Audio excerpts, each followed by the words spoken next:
It's hard to believe that it's only been a week since my last upload, right?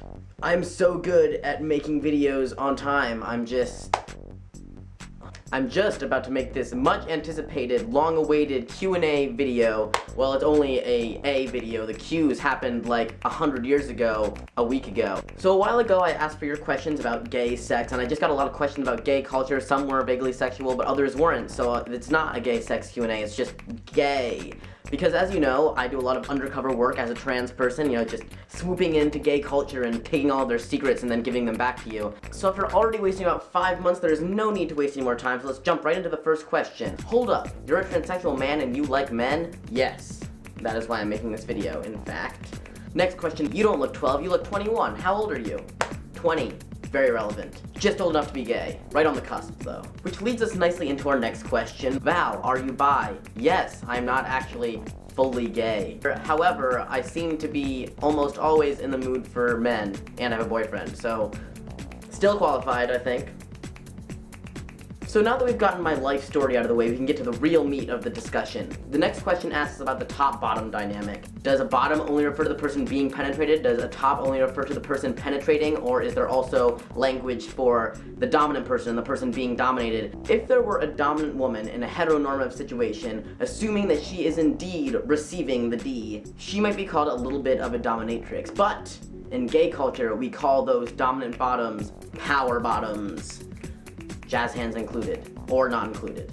I don't hear this term in any hetero spaces that I've been in, so maybe if that's the circles that you're in, question asked, or maybe that's why you have not heard that kind of language. Man, she was quite the power bottom in bed last night. This is my impression of a cisgender heterosexual male. It's very accurate. The next question is, do gay men approach me easily, and how do they respond when I tell them that I am trans? The answer to the first question is yes, they approach me very easily because I post seductive pictures of myself everywhere. No, but really.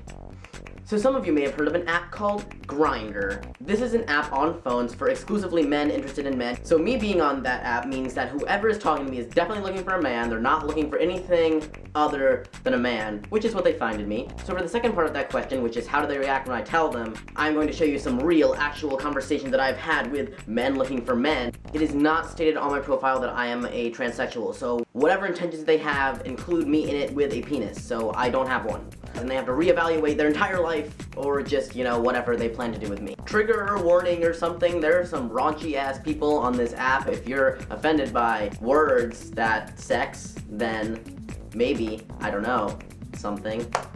Here we go. As you can see with this first gentleman, he was a little bit confused. He didn't believe that it was me in my picture because I have such a hot bod. But then, you know, he realized that I was telling the truth, and he briefly mourned the absence of a penis and then continued to compliment me and proceed with his intentions. Here you see me opening my heart to someone, expressing my true self, and he decides to one-up me and tell me that he is a pansexual genderqueer, so that didn't work out. This guy clearly took a lot of time to process what I was telling him. JK, it literally took him less than a minute to respond with cool, and then proceed with his intentions. This guy, as confused and uneducated as he was, it did not stop him from his persistent goal of getting in my pants and other parts of me. This guy was just way too excited, and I'm pretty sure he was on the brink of proposing to me.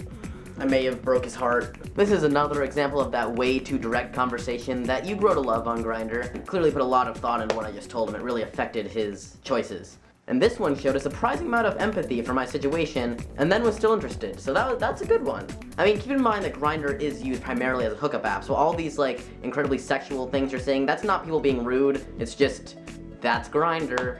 Beautiful place. So let's end on a brave note with this wise advice from this guy that I met on Grindr. Seriously, if being in the dating world as an FTM or a trans person gets you down and it seems really hard, you really should remember, you're living who you are and that doesn't suck. You have chosen the least sucky path.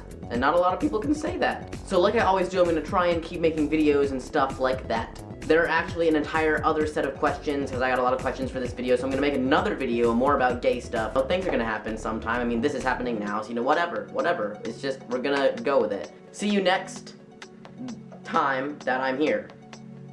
No matter what, it's gonna be a week. It's gonna be like 2 years from now, I'm gonna say it's gonna be a week. Okay, goodbye.